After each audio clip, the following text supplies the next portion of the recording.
Come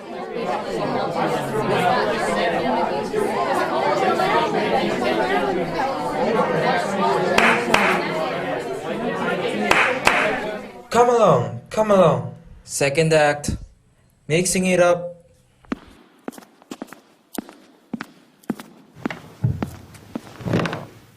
The manager starts going to the virus scene.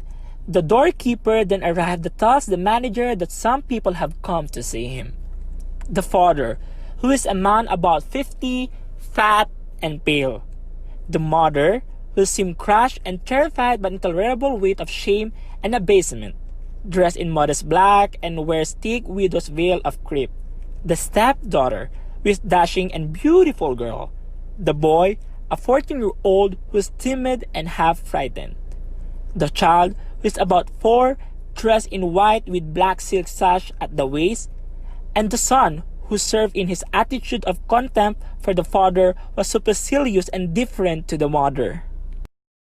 Who are you? Please, what do you want? As a matter of fact, we have come here in search of an author. An author? What author? Any author, sir. But there's no author here. We are not rehearsing a new piece. So much better. We can be your new piece. You are trying to be funny. No, for heaven's sake. We bring you a drama, sir. And where's the book? It is in us.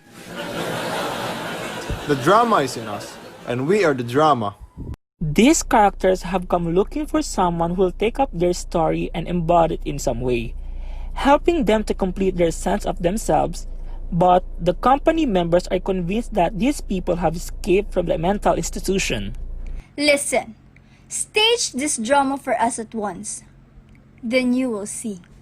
The characters begin to tell their story. My secretary became a lover of my wife, so I sent my wife to him to let her go free of me. I also sent our son to a wet nurse in the country so that he should grow up healthy and strong. Unpleasant all this may be, but how can it be helped?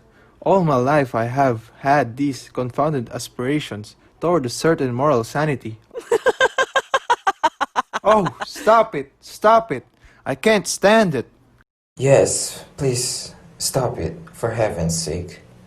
But imagine moral sanity from him. The client of certain ateliers like that of Madame Pace. And when I was a kid, he used to wait outside my school, stalk me in the street, smile, and wave at me. This is infamous, shameful. My house seemed suddenly empty. The thought of my wife began gradually to fill up the emptiness. I wanted to think of her as fortunate and happy. So, to approve of this, I used to watch that child coming out of school, with pure intention. The drama is coming now, sir. Something new, complex, most interesting. As soon as my father died, we fell into extreme financial need. So I worked in Madame Pace's brothel. And one day, you met there? Yes, sir. An old client. The mother arrived just in time. Fortunately, I recognized her in time. So, I took them back home with me to my house. And I resented that. Imagine, I am obliged to watch a young woman of impudent bearing treat my father in an equivocal and confidential manner. Well, I'm intrigued with your story. Come with me to my office.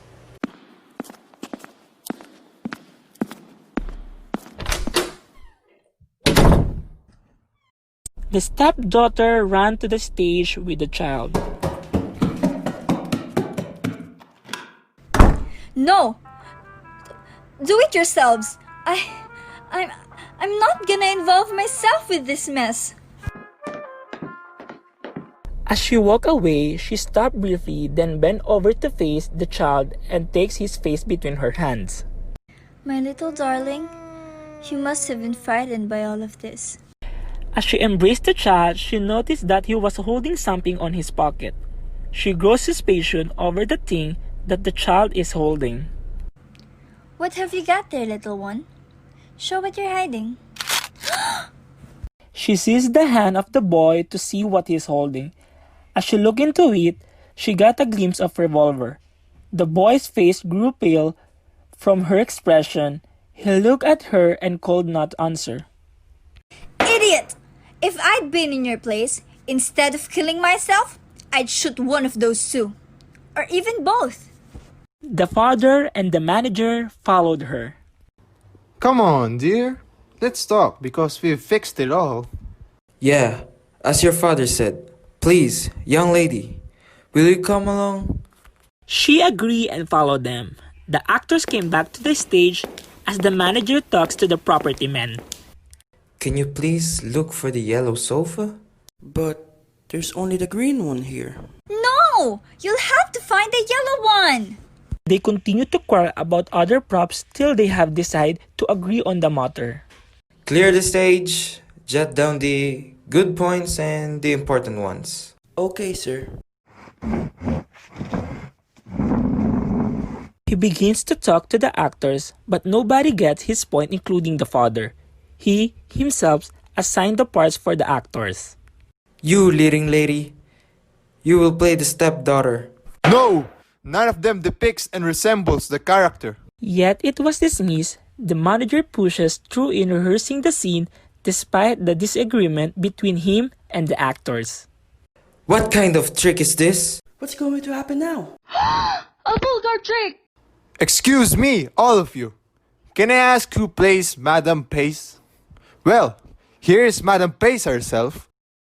As dispute settled, they proceeded with the act. Bravo, bravo. Damn good. And then, of course, Chriztein.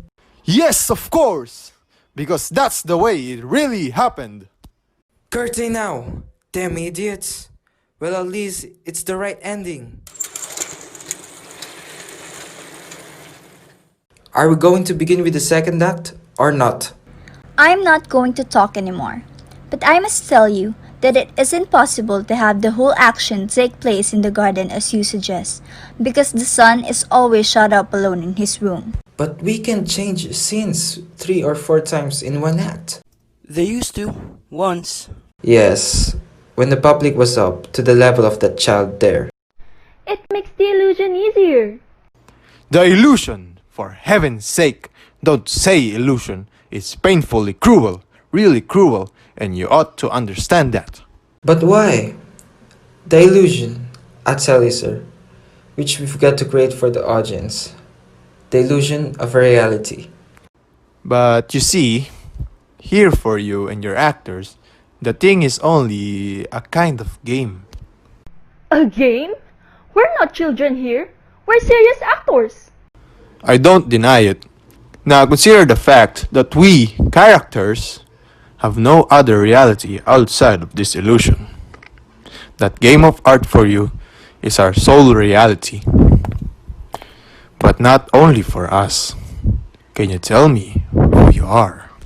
If this fellow here hasn't got a nerve, a man who calls himself a character comes and asks me who I am?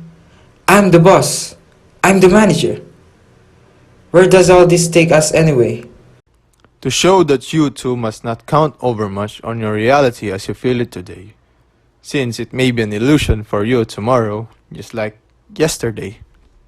Reality can change. It is always changing, same as anyone else's. Not ours, sir. Our reality doesn't change. It's already fixed forever, and it's terrible. Will you cut that out, please? You argue and philosophize a bit too much, my dear sir. It seems to me that you are trying to imitate the manner of a certain author whom I heartily detest. I feel what I think, and I seem to be philosophizing only for those who do not think what they feel, because they blind themselves with their own sentiments. Look here! Philosophizing worse than ever. Because I suffer, sir. I'm crying aloud the reason of my sufferings. Imagine such a misfortune for characters, to be born of an author's fantasy and be denied life by him. But if you want to take away from me the possibility of representing the torment of my spirit that never gives me peace, you'll be suppressing me. That's all. Sir, you've got to understand that you can go arguing at your own pleasure. Drama is action, and not confounded philosophy. Let's get along. and come to the scene.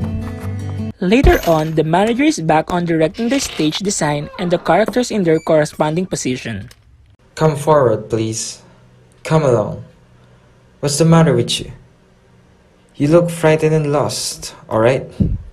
Hide here behind the tree and try to show your head just a little as if you were looking for someone. As long as the sun is there, he will not speak. Send him away first. To my pleasure! I don't ask for anything better. Wait, no. Where are you going? I have nothing to do with this, and I will not act at all. I've said so from the very beginning. Let me go! Wait. First of all, the baby has to go to the fountain. Dear child, let's go to the fountain. That's right. Both at the same time. At the same time? It isn't right. Mother and I don't have a scene, especially in the garden. Yes, that's true. A while ago, I went into his room to empty my heart to him of all the pain. But as soon as he saw me come in... Nothing happened! There was no scene! Nothing to do with the garden. I went away, that's all. I don't care for scenes. Alright, but now, we've got to do this scene between you and the mother. It's necessary. No! I will not do anything. Goodness sake, haven't you even got the guts to be a son? Do this for your mother. Do you hear me? No! Stop it! Or else... Please! Please! I won't do it! I stand for the will of the author in this. He didn't want to put us on the stage after all. Why are you so anxious? Tell me, what happened? You went out of your room without saying a word? Yes! To avoid the scene! And then, what did you do? No! Nothing! Walking in the garden. Why on earth do you insist? It's horrible!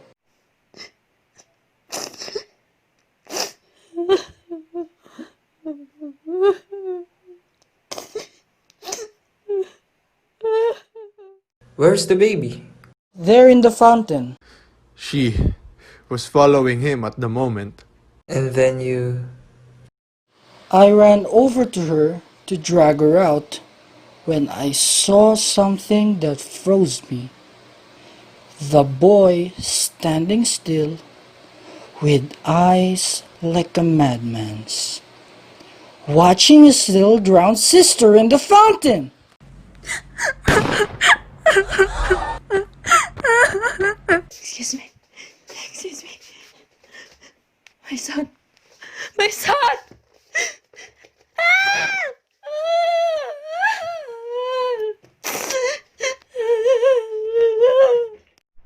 He's dead! He's dead! No, it's only a make-believe. It's only a pretense. Pretense? Reality, sir. Reality. Pretense? Reality? To hell with it all. Never in my life has such a thing happened to me. I've lost a whole day over these people. A whole day.